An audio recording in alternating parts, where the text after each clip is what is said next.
Alrighty, here's video review for one that I've been waiting for a while, and I'm glad to finally have. Generations Megatron. This is the Stealth Bomber IDW Megatron, the form he took in the IDW comics for a while there. It's got the built-in space bridge that was harvested from a Titan. It's awesome. So yeah, I like Stealth Bombers. Part of it is because my dad was in the Air Force, and I remember growing up in the Air Force, and I remember like all the rumors about, oh, there's this new stealth plane, and I even built a couple model kits of like this supposed flying wing design that the B-2 bomber was going to be, and they didn't look anything aside from the fact that they were black wing shapes like the stealth bomber that got unveiled. And my friend's dad worked on it, and it was really, and, he couldn't talk about it while he was doing it, but afterwards he could say, oh, that's what I've been working on for the last few months, and got a little cool little pin that had flown in it. Whatever.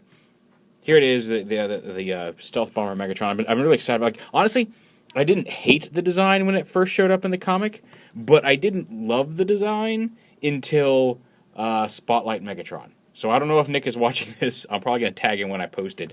But if you're watching, Nick, way to go. You're the whole reason that I love this version of Megatron, the Stealth Bomber. And now he's not the Stealth Bomber anymore, and it makes me sad. But anyway, here he is. He's a Deluxe, so now you see my hands in the frame. He's not super big. He is a very wide stealth bomber plane. And all in all, not hollow. I mean, you do kind of see a little bit of robot parts underneath here, but nothing. Landing gear's crooked. There we go. But I mean, it's not super obtrusive, and you can see it doesn't make him much thicker than it should be from the front.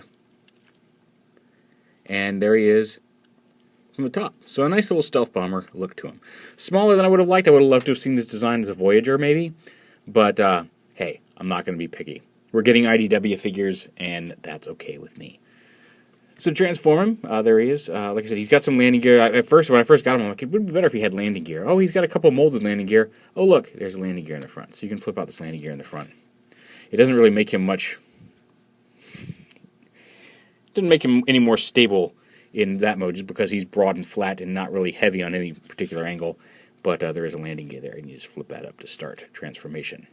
Now, the first thing in transformation is you want to pop both halves of his wings off. So now you've got just this little piece, and this is the main figure itself. Kind of be a UFO now. So you just start kind of unfolding everything. You pop that right off, because that's how that works. Nice.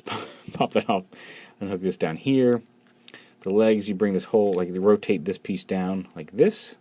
There's a little hinge, double hinge right back here. There you go, you can kind of see it there. The legs you pull out, and you have to rotate them down like this. Flip open the kneecap, and bring the foot down and around. Same over here.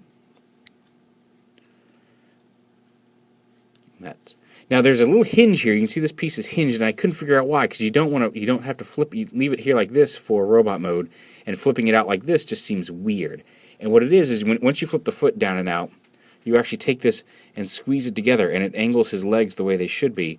It doesn't really change any of the look from the front, but it just kind of closes up that gap, and then makes him look more like the comic. It would not have... I mean, like, they could have just left it like this and done nothing, but I like that they added in, like, the angling the legs in together like that. A tiny feature that makes such a huge difference, and it really does affect the look a little bit, so can't really complain. This side does not want to stay folded in for whatever reason. There we go. And then up here, you've got the arms out to the side. You unpeg these chest pieces and pull them out to the side. Flip this down. You want to bring the waist piece all the way down, but you don't attach this in. You leave this up here. Bring it down, and then that reveals the head here. And you fold this down, which reveals his Decepticon symbol there. And you do kind of have to make sure that these are folded all the way back, because otherwise they'll get caught on the edge of that. So make sure this piece that the arm attaches to is folded all the way open, so you've got room to plug this in. And then it folds down, and then there's a couple little pegs right here that tab into the back of this. So you get it down, you bring this forward,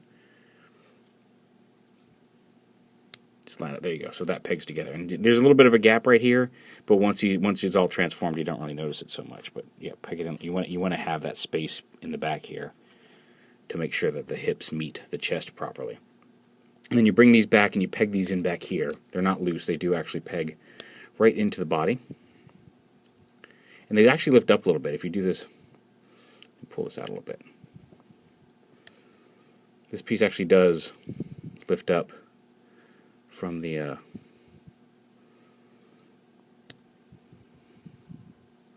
not entirely sure why it does that, but yeah. So that piece is all hinged up like that. I think it's just supposed to lift it up because it's oh, there we go. You lift it up like this and then tab it in up here. So did that wrong. You don't peg it in back here. You pull this forward, lift it up like that, and then tab it in right there on the top. So that opens up a little bit of a gap here in the chest, like you should have. Nice and sturdy. And then the arms, just you lift it, you push them up at the shoulder. They rotate up on that ball joint, just like that. Rotate at the bicep. Flip open the fist. And there you go. There's Megatron in robot mode. But really, what is Megatron without his fusion cannon? And so what you do is you take the two wing halves, you flip out this little peg here, plug these in. Well, don't worry, we're going to zoom out and get all this better. Plug this in, and then once that's done, right up here, this little piece with some texture on it up here, grab it by the handle, and then push this back, and it extends the blades out to make the fusion cannon, which then you can peg right in here to his arm, and there is Generations Megatron all hossed up and ready to go.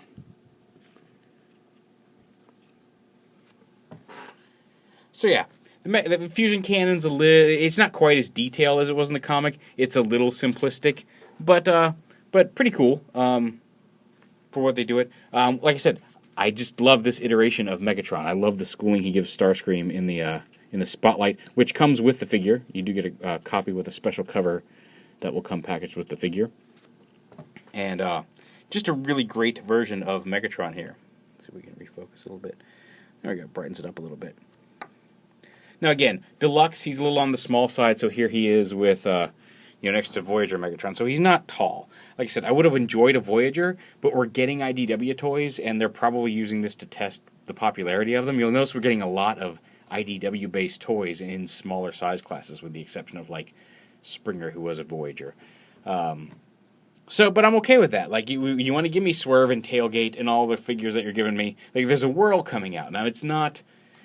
When everybody was going nuts at BotCon, I thought it was going to be more of a IDW-looking Whirl, and it looks more like a G1 Whirl, but it's not bad, and it's Whirl again. So, kudos to them for actually recognizing where all the fun characters are in the comics and then giving us figures of them. Like this. Like I said, I really, really like the Stealth Bomber Megatron design because of the characterization of him that was given to him in Spotlight Megatron. You'll get a copy of it if you get the figure, because if you haven't read it, I highly recommend reading it. Again, Nick, great job on that. But yeah, just real quick, posability-wise, his head is on a limited joint here. It is on a ball joint, so you could get some poses out of it, but it's very tight. It does turn side to side, but it's a very tight ball joint. You got the ball joint here at the shoulder, as well as that hinge right there that lifts it up and down. A bicep swivel, hinge elbow. The wrist has the hinge, but you're not really going to get a lot of poses out of that. That's just for transformation. Ball joint hips, a thigh swivel, hinge knee, and you got a little bit of a posability here in the ankle, mostly just forward and back. That looks like it could be a peg that rotates, but there really isn't room for it to rotate to, and I don't want to risk breaking it. So, yeah. But yeah, there he is. Generations Stealth Bomber Megatron.